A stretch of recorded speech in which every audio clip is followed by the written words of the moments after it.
எல்லாருக்கும் வணக்கம். இன்னைக்கு வீடியோவில் June 3 2025 important financial news summary பார்க்க போகிறோம். வாங்க வீடியோக்குள்ள போகலாம். கவர்மெண்ட் வந்து புதுசாக ஒரு இவி பாலிசி அனௌன்ஸ் பண்ணியிருக்காங்க. அந்த பாலிசியோட பேர் வந்து scheme to promote manufacturing of electric passenger cars in India. இது வந்து ஃபாரின்ல இருக்கிற பெரிய பெரிய இவி மேனுஃபேக்சர்ஸை இந்தியாவில் மேனுஃபேக்சர் பண்ணுறதுக்காக ஆரம்பிக்கப்பட்ட ஸ்கீம். இதுபடி என்ன சொல்கிறாங்கன்னா, ஒரு ஃபாரின் இவி கம்பெனி வந்து இந்தியாவில் மினிமமாக 4150 கோடி ஓவர் 3 இயர்ஸ் இன்வெஸ்ட் பண்ணுறாங்க அப்படின்னா அவங்க வந்து வருஷத்துக்கு 8000 எலக்ட்ரிக் கார் வந்து 15% எக்ஸைட் டியூட்டியில் இம்போர்ட் பண்ணிக்கலாம் அப்படின்னு சொல்லியிருக்காங்க. இது எதுக்காகனா, அந்த மாதிரி கம்பெனிஸ் எல்லாமே இந்தியாலையும் மேனுஃபேக்சரிங் பிளாட் போட்டு மேனுஃபேக்சர் பண்ணணும் அப்படிங்கிறதுக்காக சொல்லியிருக்காங்க. ஸோ இது வந்து யூரோப்பியன் கார் மேக்கர்ஸான பென்ஸ், ஸ்கோடா, அப்புறம் சவுத் கொரியாவோட ஹூண்டாய், கியா இவங்க எல்லாருமே இந்த ஸ்கீம்ல ரொம்ப அட்ராக்டிவா இருக்காங்க. ஸோ அதனால இவங்களோட ஃபேக்டரிஸ் வந்து இந்தியாவில் இவ்வளோ இன்வெஸ்ட்மெண்ட்ஸோட வரும் அப்படின்னு எதிர்பார்க்கப்படுது. ஆனால் டெஸ்லா என்ன சொல்லிட்டாங்கன்னா, அவங்க இந்தியாவில் மேனுஃபேக்சர் பண்றதுல இன்ட்ரெஸ்டடா இல்லை. ஒன்லி ஷோரூம்ஸ் ஓப்பன் பண்ணி அவங்களோட இம்போர்ட்டட் கார்ஸை விற்கிறதுல மட்டும்தான் அவங்க வந்து ஆர்வமாக இருக்காங்க. ஏன்னா அவங்களோட கார் எல்லாமே மோஸ்ட்லி டாப் எண்டு. ஸோ அதெல்லாமே ஜஸ்ட் இம்போர்ட் பண்ணி இந்தியாவில் விற்க போகிறாங்க.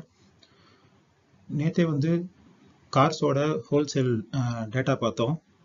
ஸோ அதில் வந்து மாருதி சுசுக்கியும் ஹூண்டாய் மட்டும் பெண்டிங் இருந்தது. மாருதி சுசுக்கி வந்து 5.5% இயர் ஆன் இயர் வந்து டொமஸ்டிக் ஹோல்சேல் மார்க்கெட்டில் வந்து டிக்ளைன் ஆயிருக்கு. அதுக்கு முக்கியமான காரணம் என்னன்னா, அவங்களோட ஸ்மால் அண்ட் காம்பேக்ட் கார்ஸ் வந்து சேல்ஸ் ஆகலை. அதே மாதிரி ஹூண்டாய் வந்து 11% வந்து ஃபால் ஆயிருக்கு லோக்கல் சேல்ஸ். வெறும் 43,861 யூனிட்ஸ் தான் வித்திருக்காங்க. ஸோ இந்த சைடில் இருக்கிற இமேஜ் பார்த்தீங்கன்னா உங்களுக்கு தெரியும், டொமஸ்டிக் சேல்ஸ் வந்து எவ்வளோ சேஞ்ச் ஆயிருக்கு அப்படிங்கிறது. மாருதி சுசுக்கி 5% விழுந்திருக்கு. நேற்றே பார்த்த மாதிரி மகேந்திரா தான் 21% வந்து டொமஸ்டிக் சேல்ஸ் வந்து இன்க்ரீஸ் பண்ணியிருக்காங்க. அதுக்கு முக்கியமான காரணம் அவங்க பண்ண புது ப்ராடக்ட் லான்ச்சஸ் தான். டாடா மோட்டார்ஸ் கீழே விழுந்திருக்கு, ஹூண்டாய் கீழே விழுந்திருக்கு, 11% எல்லாமே குறைஞ்சிருக்கு. டொயோட்டாவோடது 16% இன்க்ரீஸ் ஆயிருக்கு. அப்புறம் கியாவதும் இன்க்ரீஸ் ஆயிருக்கு. ஸோ இதெல்லாம் தான் ஒட்டுமொத்த டேட்டா. டூ வீலர்ஸ் மார்க்கெட்டில் பார்த்தீங்கன்னா, ஹீரோ மோட்டார் காருக்கு வந்து 2% க்ரோத் ஆயிருக்கு. 4,88,997 யூனிட் வித்திருக்காங்க. பஜாஜ் ஆட்டோவும் அதே 2% இன்க்ரீஸ் இருக்கு. 1,91,412 யூனிட் வந்து வித்திருக்காங்க. இதே ஃபோர் வீலர்ல எக்ஸ்போர்ட் பார்த்தீங்கன்னா எல்லா கம்பெனிஸ்லையும் ஓரளவு இன்க்ரீஸ் ஆயிருக்கு. மாருதி சுசுக்கி வந்து 19% எக்ஸ்போர்ட் வந்து இன்க்ரீஸ் பண்ணியிருக்காங்க. ஹூண்டாய் மேஜரா ஒரு சேஞ்சும் இல்லை, 0.14% தான். நிசான் மோட்டார் வந்து 66%, ஹோண்டா கார்ஸ் வந்து 60% எக்ஸ்போர்ட்ல இன்க்ரீஸ் பண்ணியிருக்காங்க. ஸோ ஓவராலா ஃபோர் வீலர் இண்டஸ்ட்ரியில வந்து பேசஞ்சர் வெஹிக்கிள்ல லோக்கல் டொமஸ்டிக் சேல்ஸ் வந்து வெறும் 2% தான் இன்க்ரீஸ் ஆயிருக்கு year on year. But export வந்து 15% இன்க்ரீஸ் ஆயிருக்கு. நம்ம முன்னாடியே பார்த்த மாதிரி சைனால இருந்து வர அந்த ரேர் மேக்னட் சப்ளைல வந்து இஷ்யூஸ் போயிட்டு இருக்கு. ஸோ அதில் வந்து இந்த ஆட்டோ மேனுஃபேக்சர் பண்ற கம்பெனிஸும் கவர்மெண்ட்டும் வந்து அந்த எக்ஸ்போர்ட்டை ரிவைவ் பண்றதுக்கு ஒர்க் பண்ணிட்டு இருக்காங்க. ஸோ சைனால விசா அப்ளை பண்ணியிருக்காங்க அந்த சப்ளையர்ஸை வந்து போய் மீட் பண்ணி பேசுறதுக்கு. நெக்ஸ்ட் ரீசெண்டா வந்து கவர்மெண்ட் வந்து எடிபிள் ஆயில்ஸ்ல வந்து டியூட்டி கட் பண்ணியிருந்தாங்க. 20% இருந்தது 10% கட் பண்ணியிருந்தாங்க. இதனால ஃபுட் கம்பெனிஸ் எல்லாத்துக்குமே ரா மெட்டீரியல் காஸ்ட் வந்து குறையலாம் அப்படின்னு சொல்லியிருக்காங்க. நெக்ஸ்ட் வந்து ஐடிசி பத்தினது. ரீசெண்டா வந்து பேட் வந்து ஐடிசியில சேல் பண்ணியிருந்தாங்க அவங்களோட ஸ்டேக்கை. ஸோ அதில் வந்து அமெரிக்காவில் இருக்க இன்வெஸ்ட்மெண்ட் ஃபோரமான ஜிக்யூஜி பார்ட்னர்ஸ் வந்து 0.51% ஸ்டேக் வந்து அதில் ப்ரொக்யூர் பண்ணியிருக்காங்க.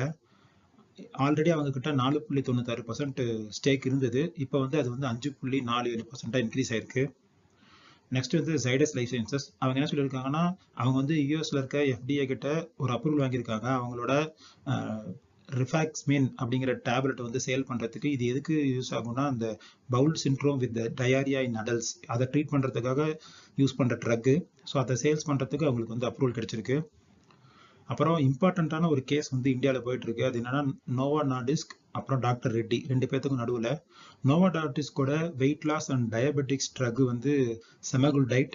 இந்த செமகுல்டைட் வந்து டாக்டர் ரெட்டி வந்து அதை வந்து இங்க வந்து இந்தியாவில் வந்து ப்ரொடியூஸ் பண்றாங்க.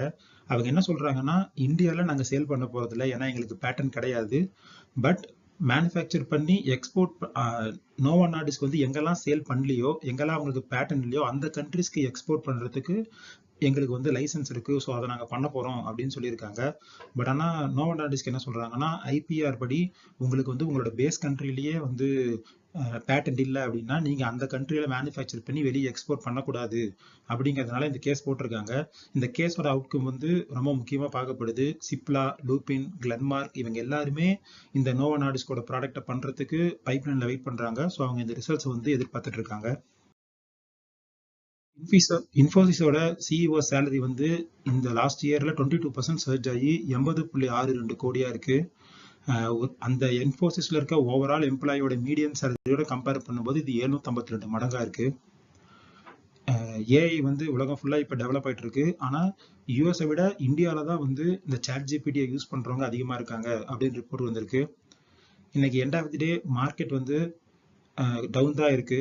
சென்செக்ஸ் வந்து 636 பாயிண்ட் குறைஞ்சு 80,737 பாயிண்ட்ல இருக்கு. நிஃப்டி வந்து 174 பாயிண்ட் குறைஞ்சு 24,542 பாயிண்ட்ல இருக்கு. கோல்ட் ரேட் வந்து எஸ்டர்டே 140 ரூபா ஏறிச்சு கிராமுக்கு 22 கேரட். இன்னைக்கு இன்னொரு 20 ரூபா ஏறி 9,080 ரூபாய் இருக்கு 22 கேரட். ஸோ இதெல்லாம் தான் இன்னையோட இம்பார்ட்டன்ட் ஃபினான்ஷியல் நியூஸ். இந்த வீடியோ பார்த்ததுக்கு ரொம்ப நன்றி.